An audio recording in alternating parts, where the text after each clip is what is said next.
मरकाम जी राष्ट्रीय गोंडी पूर्णिमाचार्य और आज के प्रथम सत्र के अध्यक्षता कर रहे हैं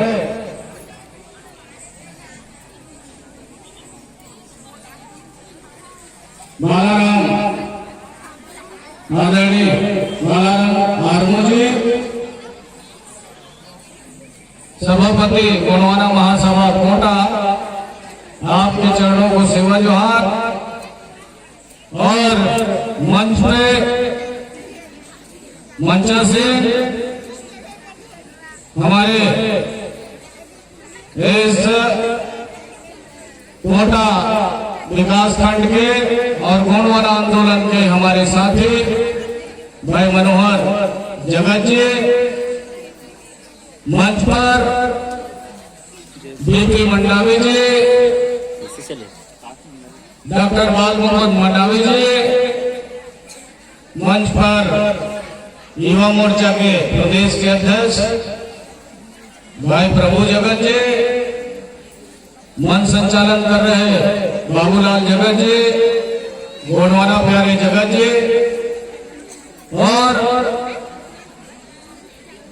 शासकीय गोंडवाना कर्मचारी संघ के अध्यक्ष आदरणीय पुनीत मंडावी जी, कार्यवाहक प्रदेश के अध्यक्ष भाई चैन सिंह मंडावी जी एवं उनके पूरे गोंडवाना कर्मचारी संघ के सभी साथियों को और यहाँ तमाम पंडा पुजारी, मातृशक्ति, पितृशक्ति, युवा साथियों, सभी साथियों को मेरा सादर सादर सेवा जोहार।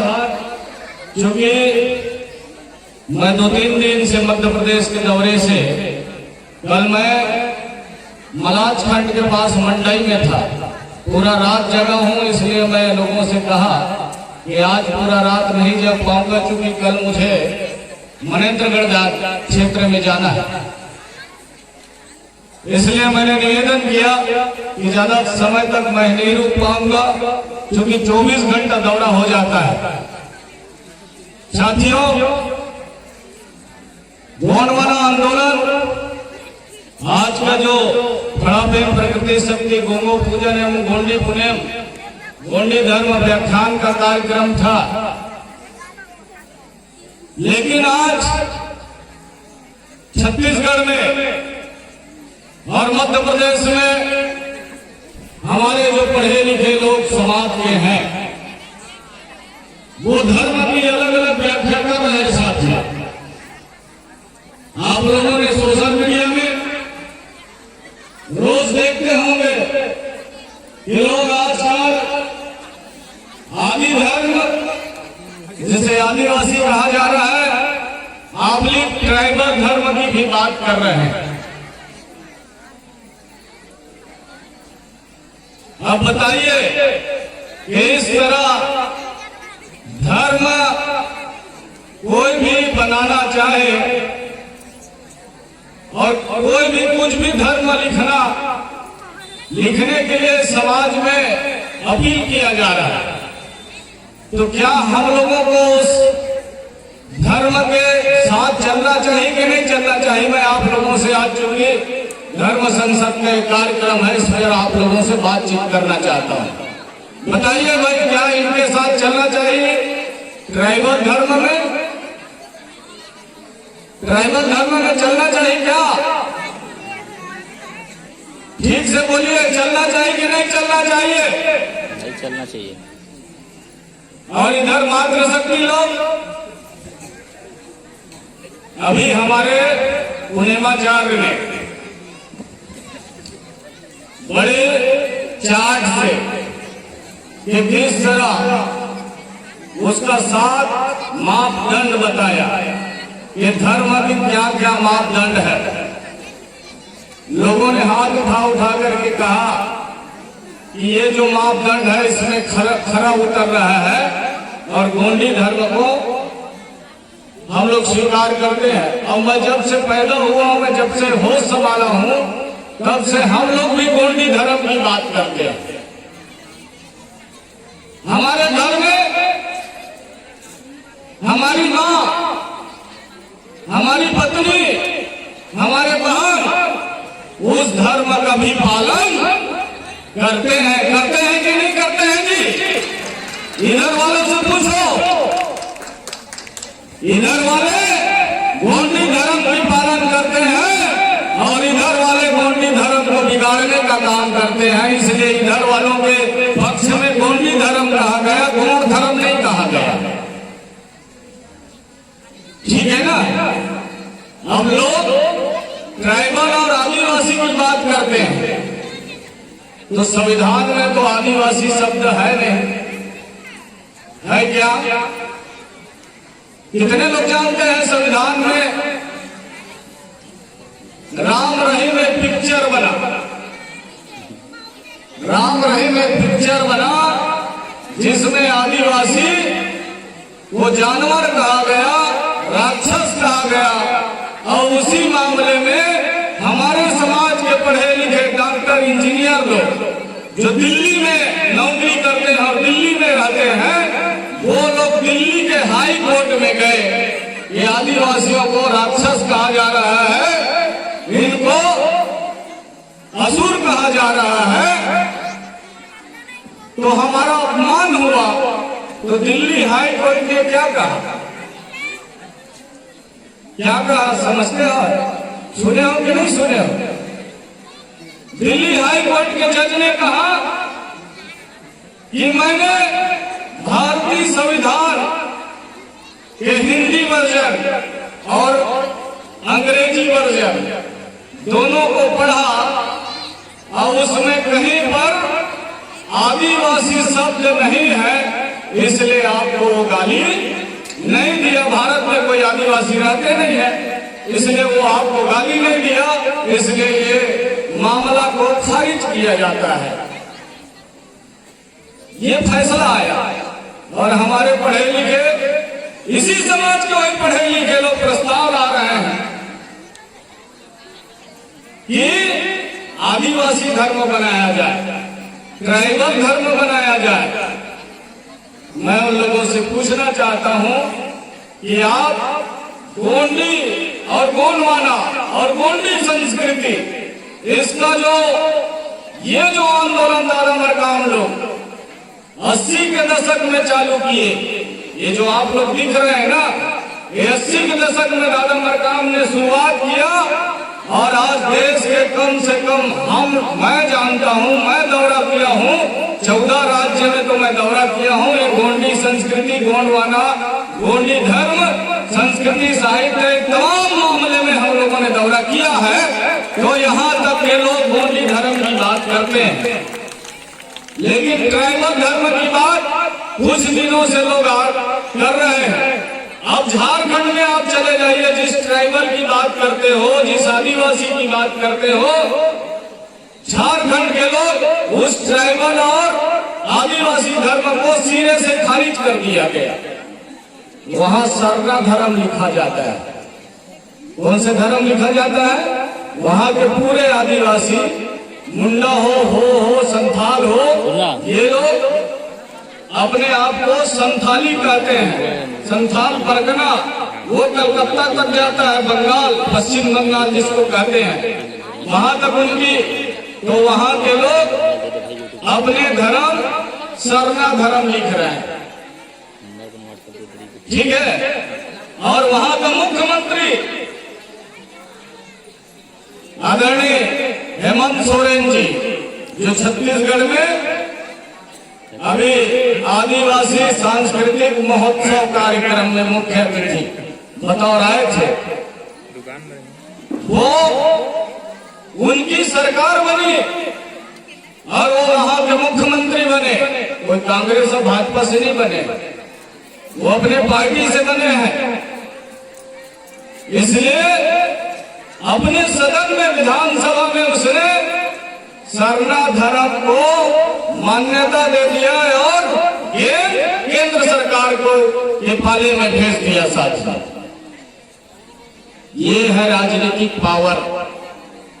हम लोग चाहे आदिवासी धर्म चिल्लाते रहे, चाहे ट्राइबल चिल्लाते रहे, आपको संरक्षण कौन देगा? आपको ये लोग संरक्षण देंगे? कांग्रेस वाले देंगे क्या? वो तो सर्वधर्म की बात करते हैं, तो आपको तो संरक्षण देने वाले से रहे। भारतीय जनता पार्टी तो हिंदू मैथोलॉजी की बात करते हैं, क्या वो आपको संरक्षण देंगे? आदिवासी धर्म कहने वालों को कि ट्राइबल धर्म कहने वालों को नहीं देंगे, क्योंकि मोहन भागवत जो कहता है भारतीय जनता पार्टी वही कहती है। इसलिए साथियों, जो हमारे घर में, हमारे संस्कृति में, हमारे घर के चलन में, जिसको हमारे माँ, बहन, पत्नी घर में जिसको माना जाता है, वो है गोंडी धर्म। बहुत ज्यादा घुमा फिरा के बात नहीं कर रहा हूं, उस गोंडी धर्म की बात। और वो गोंडी संस्कृति विश्व संस्कृति की जननी है। डिस्कवरी ऑफ इंडिया में देश का प्रथम प्रधानमंत्री पंडित जवाहरलाल नेहरू ने लिखा।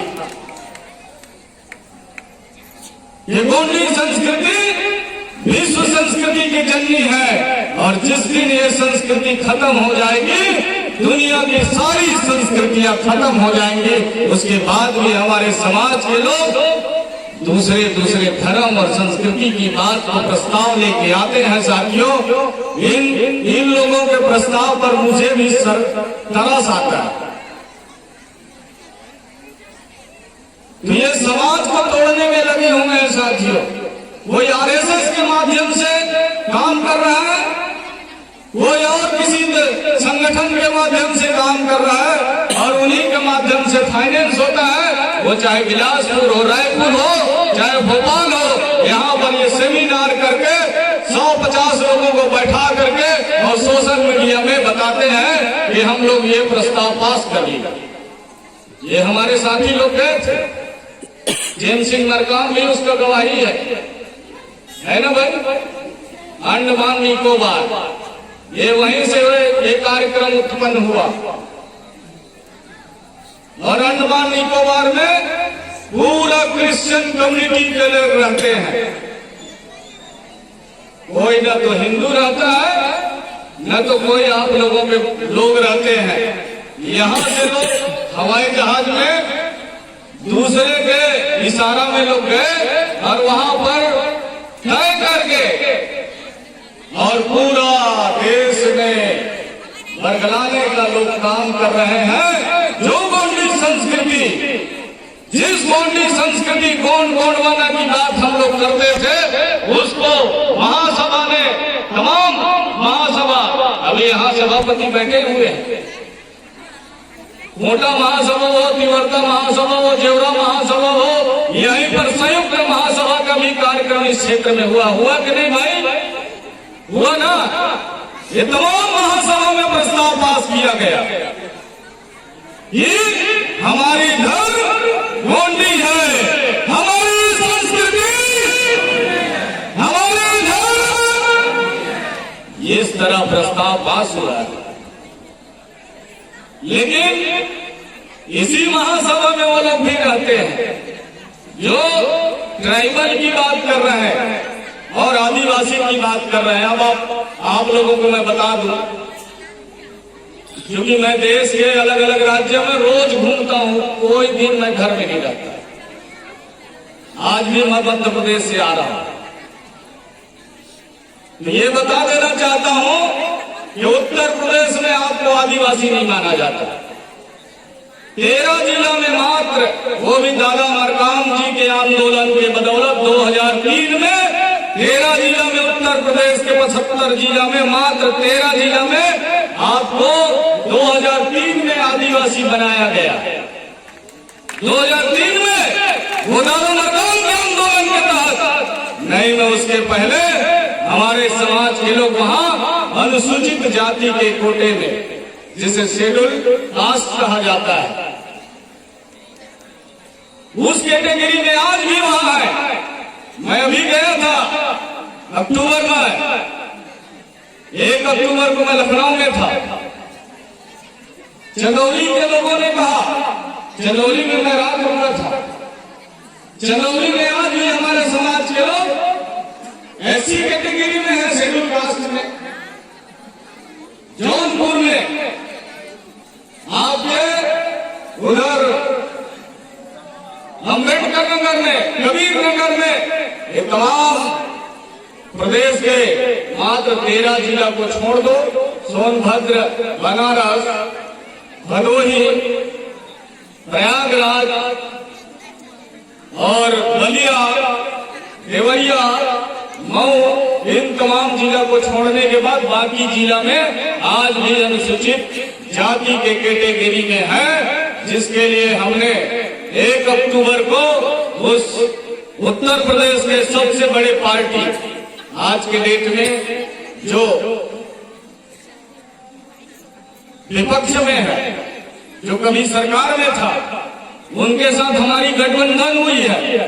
तो गठबंधन का शर्त यही है, हमने कहा कि 13 जिला में क्यों आदिवासी, बाकी जिला में क्यों आदिवासी नहीं। तो हमने कहा आपकी सरकार बनेगी तो हमारा समाज अगर उत्तर प्रदेश में 1 करोड़ लोग हैं तो 1 करोड़ की संख्या को पूरा 75 जिला में आदिवासी माना जाए, ये पहले सरकार का घोषणा होना चाहिए। हमने पहला पॉइंट रखा है उनके साथ गठबंधन में, और हमारे साथ उनका गठबंधन हुआ 1 अक्टूबर को उसका घोषणा हुआ।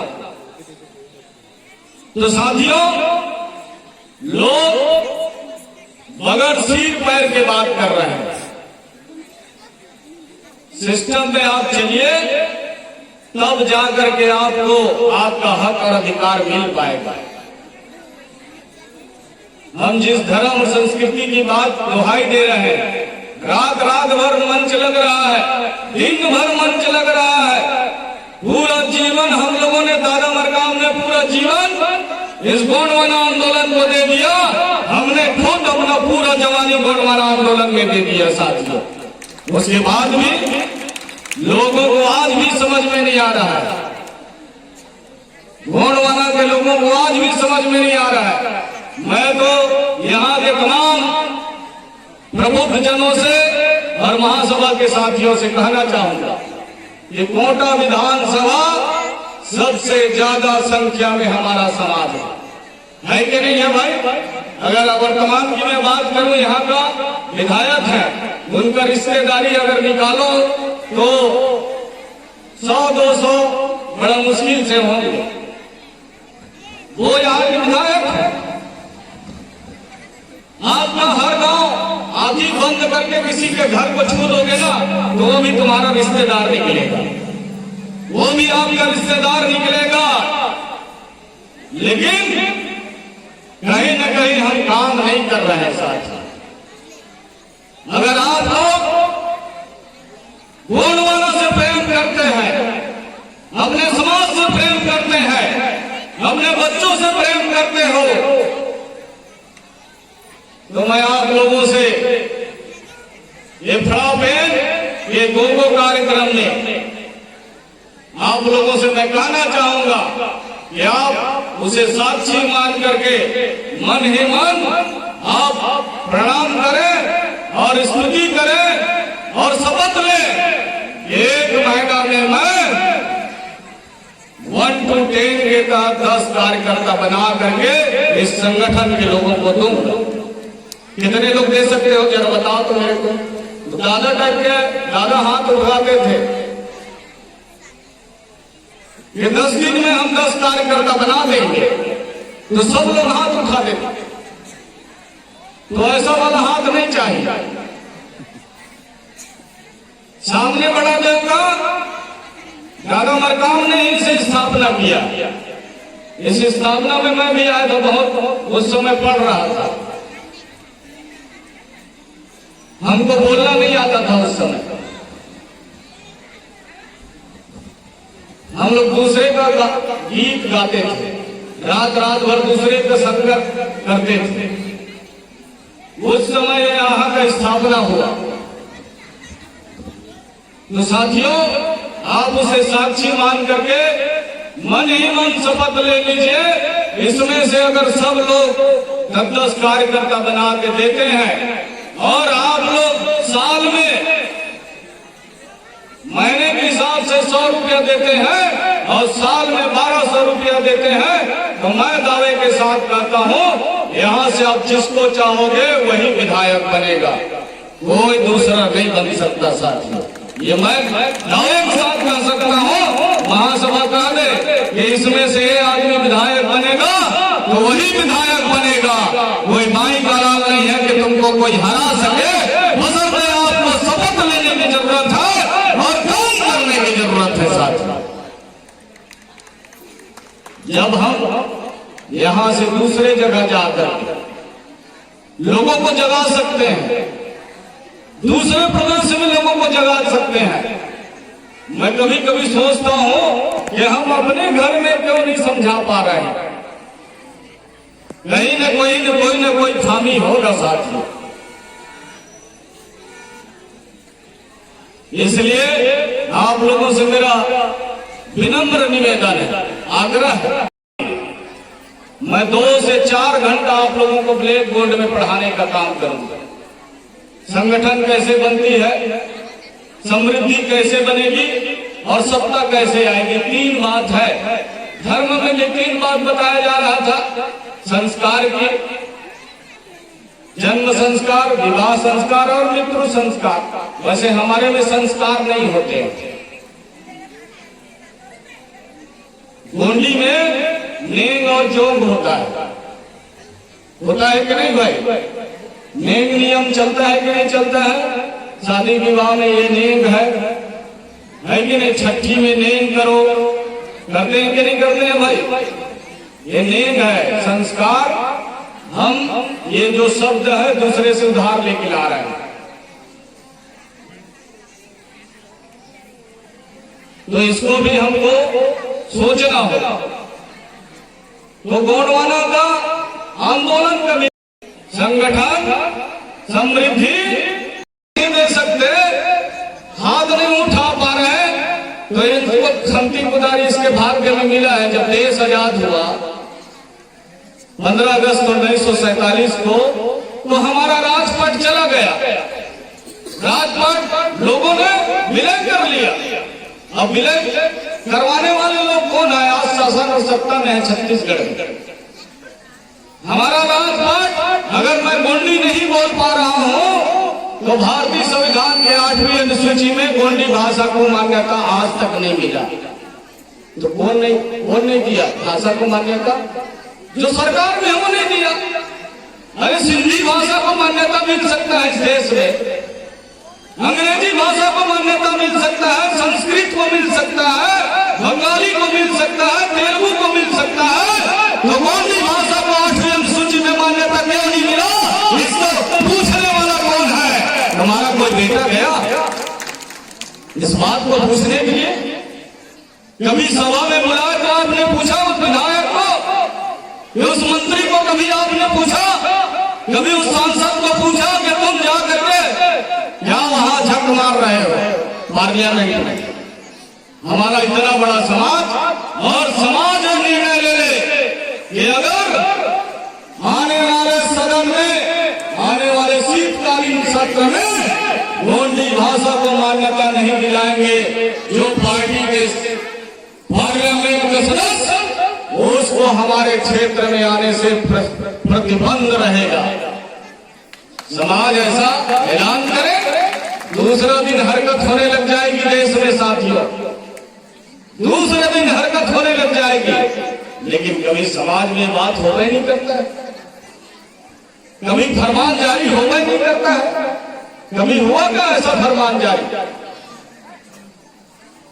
ये जितने पार्लियामेंट में गए हैं, ये क्षेत्र में नहीं घुस पाएंगे जहां पर आपकी बहुलता हो। बताइए, हम 55 लाख होने के बाद हमारी संख्या गोंड समाज का 55 लाख इस छत्तीसगढ़ में, इतनी संख्या होने के बाद इतने समाज के मुखिया लोग बैठ करके अगर संयुक्त महासभा के माध्यम से इसको फरमान जारी कर दिया जाए तो छत्तीसगढ़ में भूचाल आ जाएगी, मध्य प्रदेश और देश में भूचाल आ जाएगा। साथियों, ये दुनिया भर का लोग बात करते हैं, वो सब एक दिन में खत्म हो जाएगा, लेकिन ये हिम्मत तो किसी न किसी को करना पड़ेगा।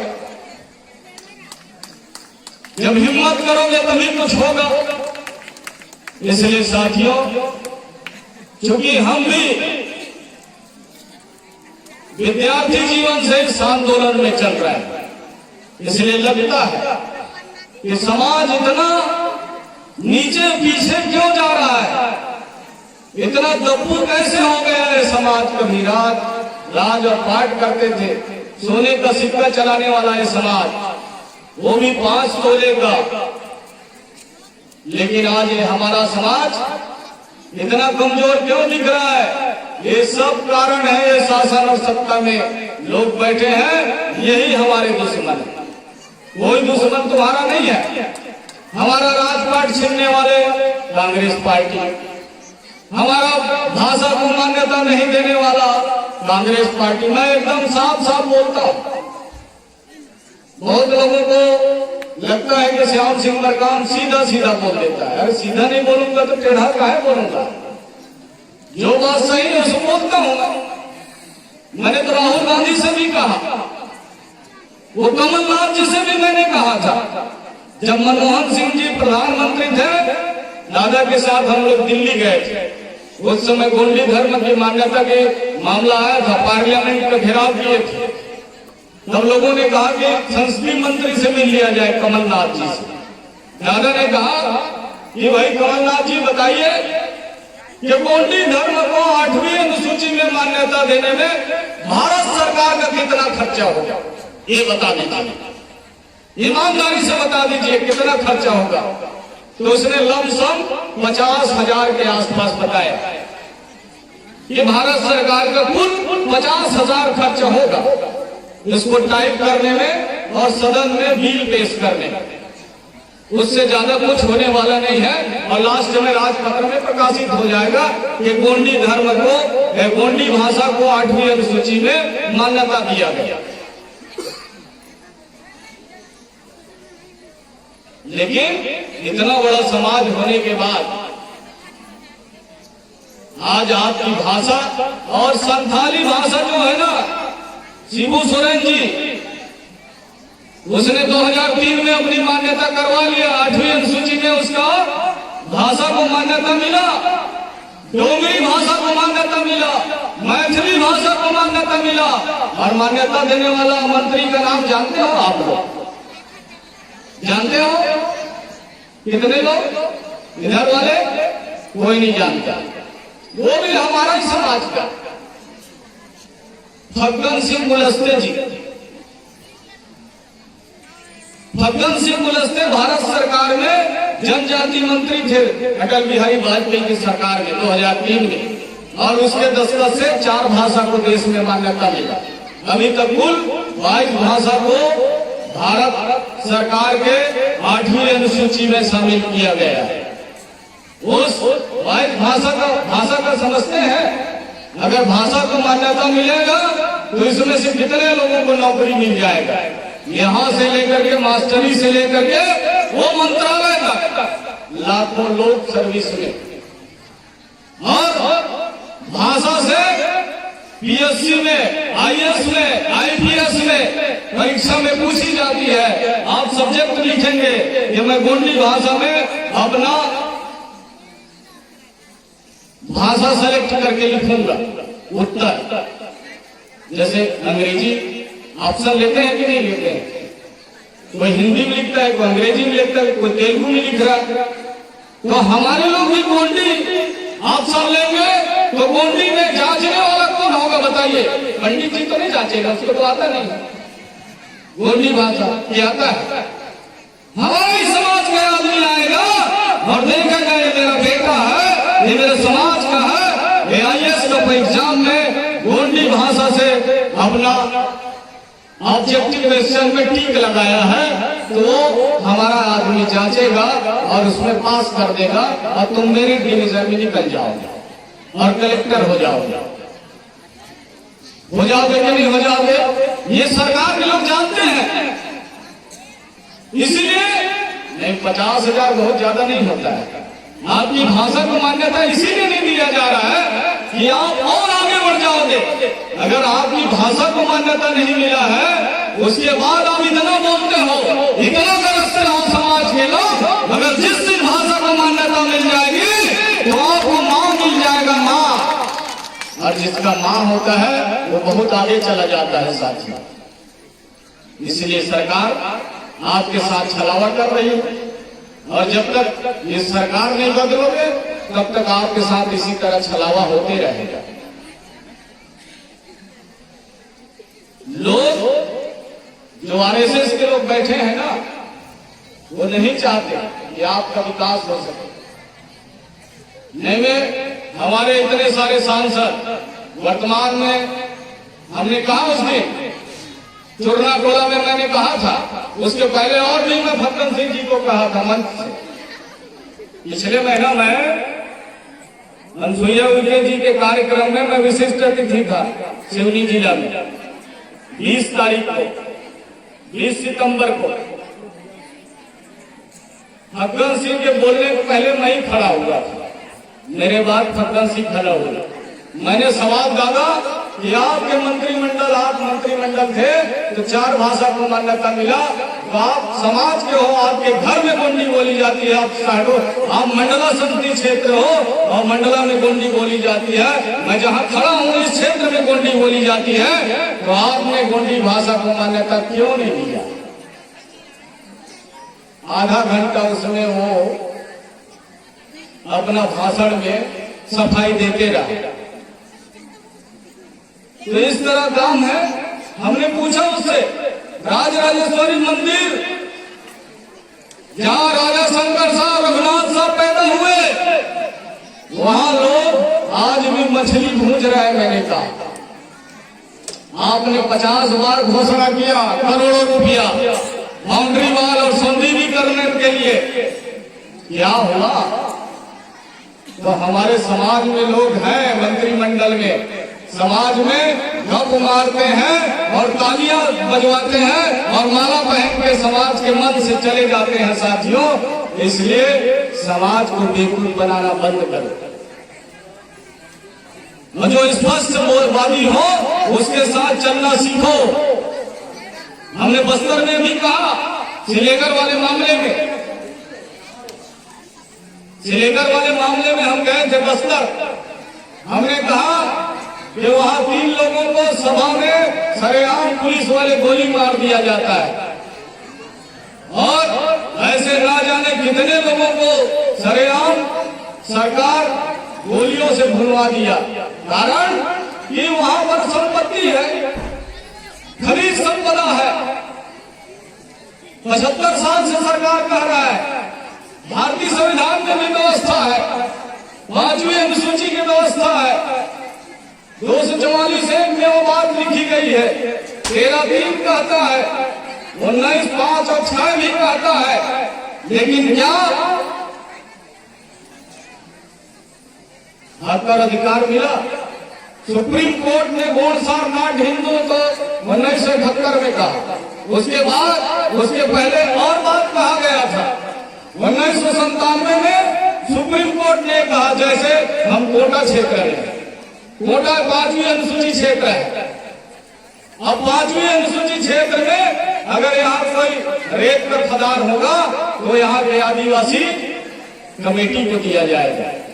अगर कोई किसी को सरकार ठेका देती है तो ठेका में रॉयल्टी का सरकार ग्राम सभा को रॉयल्टी देगी। ये व्यवस्था है। ये तो समता वर्सेस आंध्र प्रदेश सरकार 1997 में 450 पेज का फैसला आया। ये जमीन जिसकी, खनिज उसकी। हम भाषण में क्या रहे हैं, और मंत्रिमंडल के लोग भी भाषण में कहते हैं। डीएस बाबू भी कई बार कह चुका है अपने घोषणा पत्र में, भूपेश बघेल ने लिखा है कि 5वीं अनुसूची पेशा कानून इस तमाम का परिपालन किया जाएगा। क्या परिपालन हो रहा है? 75 साल हो गए देश को आजाद हुए, यहाँ हो रहा है परिपालन? नहीं हो रहा साथियों। अगर आपको खनिज संपदा का हक अधिकार चाहिए, कोयला खदान में हिस्सेदारी चाहिए, ऑक्साइड में हिस्सेदारी चाहिए, तो गोंडवाना की सरकार बना दो, दूसरे दिन आपके नाम हम कर देंगे, हम कर देंगे, ज्यादा टाइम नहीं लगेगा। अरे सरकार जब गोबर खरीद सकती है तो सरकार कोयला क्यों नहीं खरीदेगी? क्यों नहीं खरीदेगी? वो तो सरकार को फैसला लेना है। भारतीय संविधान में सब बात लिखा है। इसलिए हम चाहते हैं कि आप पार्टीवाद को छोड़ दीजिए। यही एक संगठन है जिसके माध्यम से आपका भला हो सकता है, आपके बच्चों का भला हो सकता है, आपका विकास हो सकता है। आपको पूंजीपति बनाने में, करोड़पति बनने में कोई नहीं रोक सकता। नहीं में वही पुराना बात रहेगा कि आप 24 घंटा काम करते रहो, रात दिन काम करते रहो, आपका जो काल है आमा खोइला टाइप का हो जा रहा है। ठीक है ना? टमाटर पे नहीं दिख पा रहा है, तो अगर टमाटर के हिसाब से बनना चाहते हो तो ये भारतीय संविधान में जो व्यवस्था है और दादा मरकाम जी का ये जो आंदोलन है, इसके साथ आप कदम से कदम मिला करके एक बार चल के देखिए, एक बार चल के देखिए। अब हम जो बोल रहे हैं उसको तुम सुबह भूल जाओगे तो ये काम तो नहीं चलेगा। मैं क्यों नहीं भूलता भैया, मेरे को मनेंद्रगढ़ जाना है, ये याद है मुझे। 4 तारीख को भी मेरे को मनेंद्रगढ़ में रहना है, रातों रात लोरमी आना है, ये भी लिखा हुआ है मेरे डायरी में। तो जो लिखा रहता है उसके हिसाब से मैं पहुंच जाता हूँ। मैंने लिखा था कि मेरे को नेवसा पहुंचना है 2 तारीख को 4 बजे, 4 से 5 बजे। मैं 8 बजे सुबह 6 बजे मंडई में वहां के गोंडवाना अन्न बचत बैंक वालों से बातचीत कर रहा था और दादा मरकाम जी चाहते थे किसानों के लिए उद्योग कंपनी बनाने की बात करते थे, लेकिन हम लोगों ने अभी वो उद्योग कंपनी बना लिया। गोंडवाना कृषि उद्योग कंपनी हमने बना लिया है। उसी को मैं एकदम सुबह 6 बजे लोगों ने कहा दादा कि इसके लिए आप थोड़ा सा बैठक 1 घंटा एकदम सुबह 6 बजे मैं लोगों से बातचीत कर रहा था। आप लोगों का जो भी कलेक्शन है, दादा हीरा सिंह मरकाम और एक मुट्ठी चावल से गोंडवाना का महाकल्याण, अगर इसमें आप लोग कलेक्शन रखे हो तो गोंडवाना कृषि उद्योग कंपनी में आप उसको लगाइए और अपने गांव में रोजी और रोजगार करिए। तो इस तरह लोगों को मैं सुबह समझा रहा था। आते आते में चिल्फी घाटी में जाम लगा, 2 घंटा हूँ वहीं रुक गए, ट्रक पलट गई थी ट्राला, तो इसलिए यहाँ आने में मुझे थोड़ा लेट लगा। तो साथियों, इतना लगन के साथ मैं चाहता हूँ यहाँ के नवयुवक साथी हैं, आप लोग भी अपने क्षेत्र में इसी लगन के साथ, जिस तरह दादा मरकाम ने हमें जो शिक्षा दिया है, वो शिक्षा को लेकर के, चाहे वो शिक्षा के क्षेत्र हो, आर्थिक क्षेत्र हो, सामाजिक क्षेत्र हो, गोंडी धर्म संस्कृति साहित्य, तमाम आंदोलन, पूरा गोंडवाना समग्र विकास क्रांति आंदोलन, सभी पहलुओं को लेकर के हम लोग चल रहे हैं। हम भी चाहते हैं इस क्षेत्र के नौजवान साथी आप भी कदम से कदम मिला करके इसी क्षेत्र में चले। आने वाले समय में ये क्षेत्र में आपका विधायक दिखेगा, आपका सांसद दिखेगा, आने वाले समय में आपकी सरकार होगी। और जितनी बात हम कर रहे हैं, और बाबा साहब अम्बेडकर, और चाहे वो जयपाल मुंडा जी हो, चाहे राम प्रसाद कोटाई जी हो, चाहे ठक्कर बाबा जी हो, चाहे उनके साथ 284 लोग हो, जिसने हमारे हक और अधिकार के लिए भारतीय संविधान में अक्षरशः लिखा है, उसको परिपालन कराने के लिए आपको तो सरकार बनाना ही पड़ेगा। अगर सरकार नहीं बनाओगे तो ये 75 साल से जो ढर्रा चल रहा है, ऐसी लोग चलाते रहेंगे साथ, इसमें कोई बदलाव नहीं होगा। हर बार कोई ना कोई बदलते रहेंगे, लेकिन आपका कोई विकास और समाज का कोई विकास नहीं हो सकता। लोगों का जरूर पॉकेट भर सकता है जो चुनाव जीत के जाता है, लेकिन दादा मरकाम जी को तो आप लोगों ने देखा है ना। बहुत सारे साथी पूछते थे कि दादा मरकाम का घर बड़ा भारी होगा, कुछ लोग कहते थे उसका फेफड़ी चलता है, कुछ लोग कहते थे उस पर तो बहुत सारे गाड़ियां चलती है। अलग अलग लोगों का अपना दिमाग में लोग बात चलाते थे। तो मैंने इस साल भी मैं खड़े होकर कहा चलो दादा का घर दिखाता हूं, 2 कमरे का, वो भी मिट्टी वाला। और जितना ये घर दिख रहा है पक्के का, ये सब चाचा का है। पूछ लीजिए आर्मो जी वहां के उस क्षेत्र के आपके सभापति। 2 कमरे से 3 कमरा नहीं है। दादा ने ये आप लोगों को कमाया, पूरा देश में 14 राज्य में समाज का काम किया। दादा ने अपने लिए कुछ नहीं किया, न हमारे राष्ट्रीय अध्यक्ष जी अभी वर्तमान में है, उनके लिए कुछ साथियों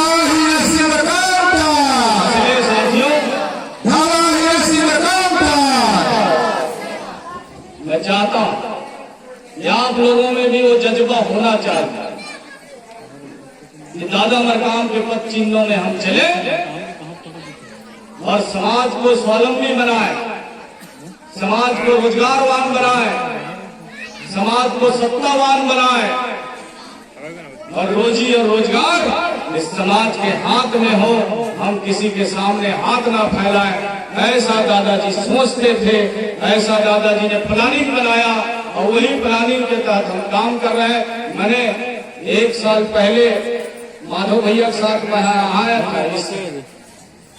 इस बड़ा देव थाना में। हमारे साथियों को मैंने निवेदन किया था कि 1 to 10 फार्मूला का आप 1111 लोगों का सूची बना दीजिए। 1 साल में मैंने जो आंकड़ा निकाला था दादा के पास, दादा को भी जीते जी दादा को दिया था कि दादा आपका 1 to 10 फार्मूला के तहत 1 किलो चावल और 10 रुपया, उसमें हमने 5 रुपया और संशोधन किया है, उसके बाद मात्र 35 रुपया देना है। आज भी आप छठी में जाते हो तो कुछ न कुछ दे करके ले करके जाते, अपने घर में जाते हो कि नहीं, अपने समाज में।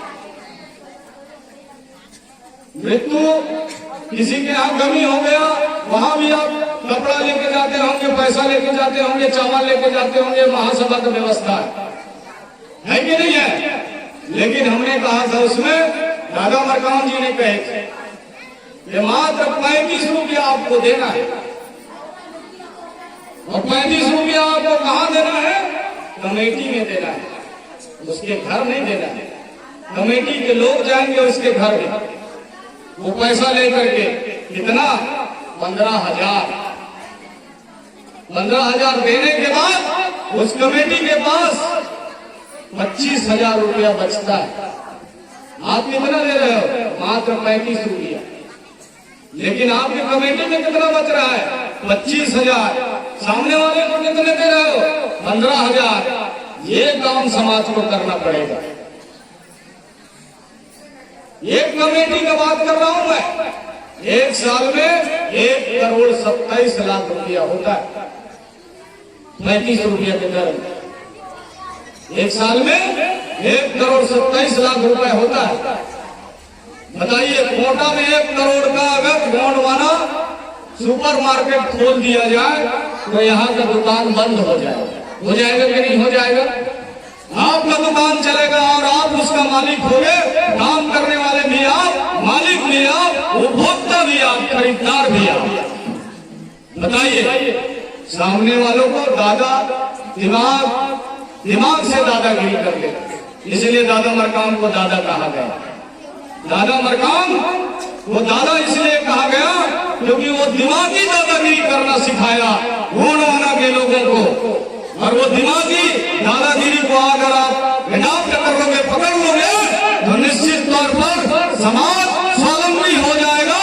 और जो लोग लोटा लेके आए वो लोटा लेके बाहर चले जाएंगे। साथियों, ये था दादा का प्लानिंग, लेकिन हमारे समाज ने बड़ा हल्के में लिया दादा। आज भी मैं सोचता हूं दादा के बारे में। हमसे पूछ करके दादा के बारे में उत्तर प्रदेश का कानपुर का आदमी पुस्तक लिख लेता है। तो मुझे जबलपुर से फोन आता है एक दूसरा प्रिंटर वाले का। वो कहता है भैया वो लेखक को बोल दीजिए दादा का जो पुस्तक निकला है उसे मेरे प्रिंटर में छपवा दे, मैं उसको 5 लाख रुपए दूंगा। तो मैंने उसको कहा भाई वो उसका मामला है।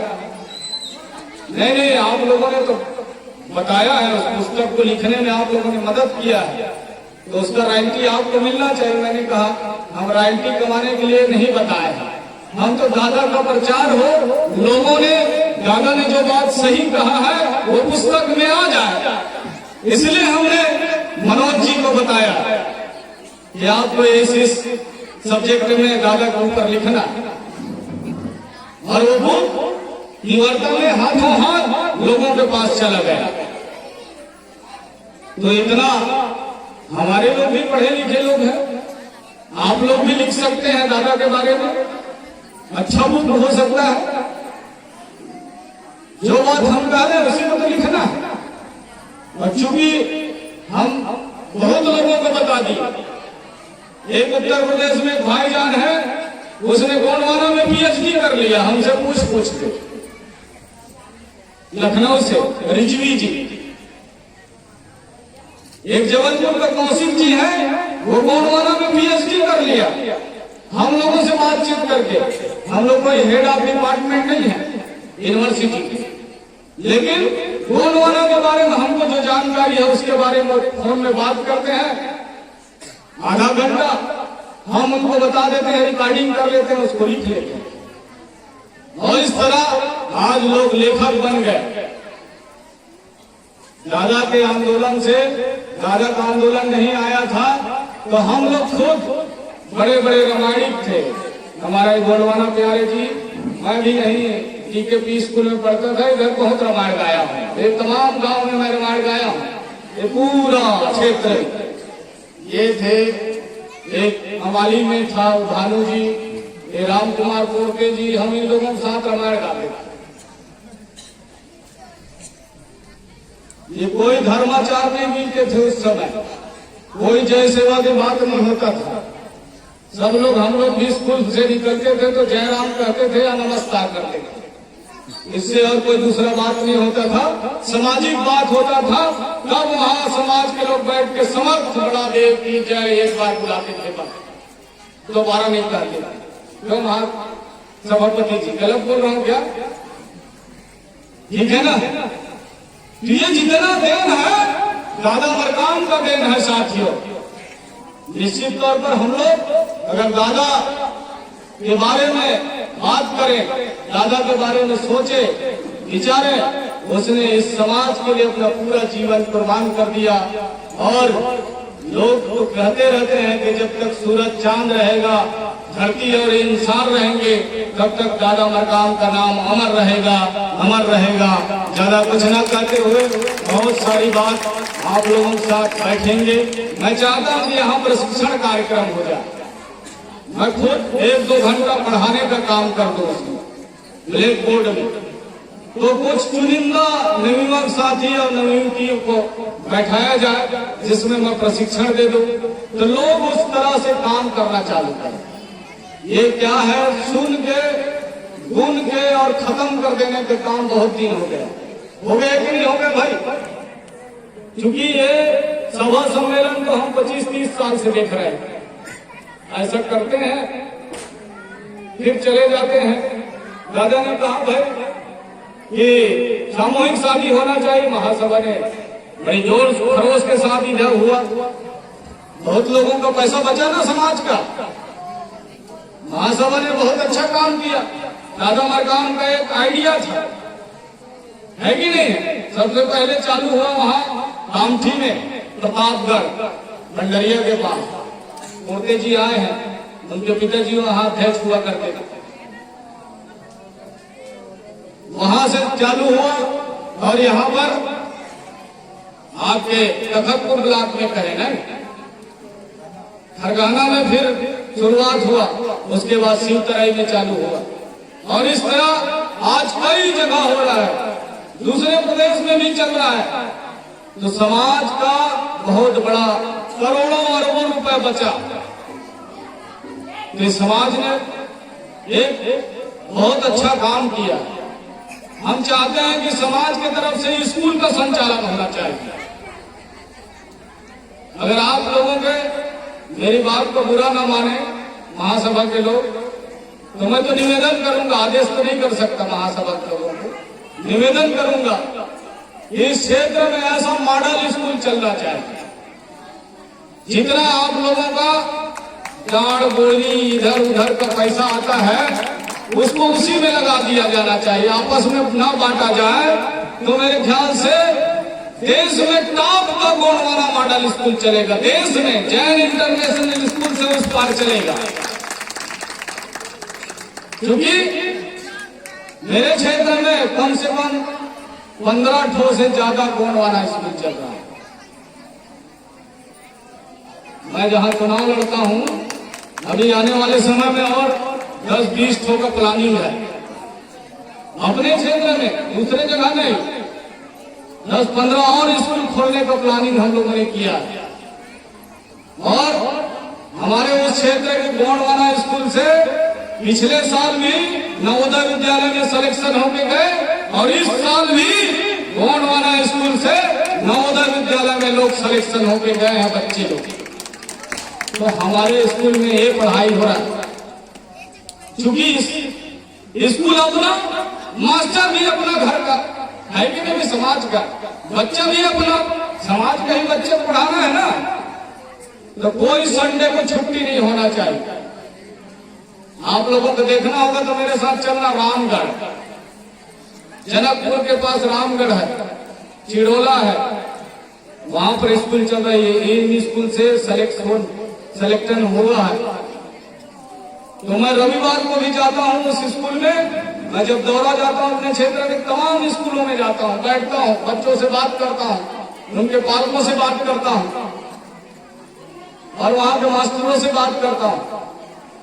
तो रविवार के दिन भी उनका स्कूल लगता है, इसलिए बहुत इंटेलिजेंट। इस साल मैंने जुलाई में एक स्कूल उद्घाटन किया। परस्ते जी है, शिक्षक हैं, पेशे से हो, मोहन सिंह परस्ते नाम है। कमर जी, मुर्गी कमर जी नाम सुने होंगे, एकदम जंगल में है, बीहड़ जंगल में है। उसने अपने तनख्वाह से 5 कमरे का पक्का का मकान, बिल्डिंग बनाया, जिसका मैं जुलाई में उद्घाटन किया उस बिल्डिंग का। और वो गोंडवाना स्कूल चल रहा है साथ साथ। पूरा कोरोना काल में वहां 100 से ज्यादा बच्चे पढ़ते थे। मैं कोरोना काल में जब दौरा में गया तो वहां के बच्चे रोज स्कूल लग रहे हैं, और इधर तमाम स्कूल बंद है। तो आपके बच्चे तो भूल गए ना, जो वहां के स्कूल में पढ़ रहे हैं वो सबसे होशियार है। तो इस तरह साथियों, मैं चाहता हूं, निवेदन करना चाहता हूं महासभा के साथियों से कि महासभा के माध्यम से एक स्कूल कोटा क्षेत्र में खोला जाए, गोंडवाना मॉडल स्कूल, उसका संचालन महासभा करे। ये मेरा प्रस्ताव है।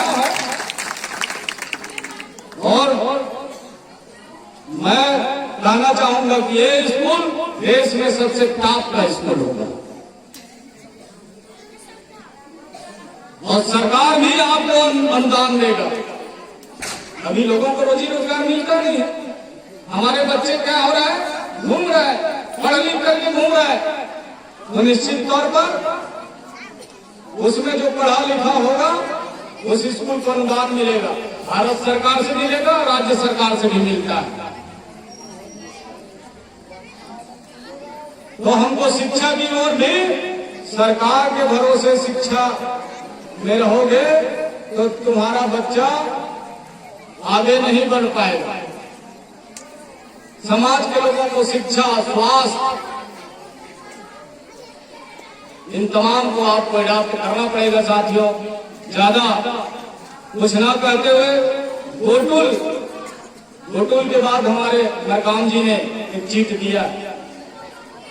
गोटुल दुनिया का सबसे बड़ा गोटुल कचारगढ़ के दलदल कुही में 9000 स्क्वायर फीट में बना है। समाज के लोगों से थोड़ा थोड़ा, कोई 50,000 दे दिया, कोई 500 दे दिया, कोई 5,000 दे दिया, कोई 10,000 दे दिया। ऐसे लोगों ने सहयोग किया और दादा के जिंदा रहते रहते में गोटुल का निर्माण हो गया था साथियों।